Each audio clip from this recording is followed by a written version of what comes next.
warahmatullahi wabarakatuh. Mengabarkan semoga semua sehat saja. Perkenalkan, nama saya Anton Komardianto, berasal dari Universitas Samudra Langsa di Pendidikan Bahasa Indonesia. Yang dimana di sini saya akan coba memperkenalkan salah satu wisata yang ada di Kota Langsa.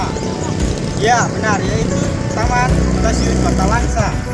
Yang dimana taman ini terletak di belakang kuliner pusat jajanan Kota Langsa, ataupun dekat dengan Lapangan Merdeka Kota Langsa.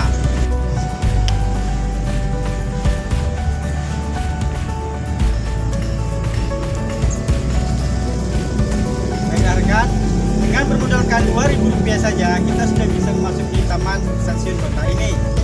Yang dimana Taman Stasiun Kota ini diramaikan pengunjung mulai dari pagi hari maupun sore hari. Baiklah rekan, ada fasilitas yang terdapat di Taman Stasiun ini. Ada musola, di mana terdapat ada kamar mandi juga, ada pun aula untuk tempat bersantai. Jika rekan sekalian ingin bersantai-santai sambil menikmati kopi, ada pun sejumlah alternatif kafe yang dimana bisa dinikmati sambil bersantai. Letaknya tidak jauh dari Taman Stasiun, yaitu samping Taman Stasiun Kota. Adapun barbershop tempat pangkas, letaknya juga di samping Stasiun Kota.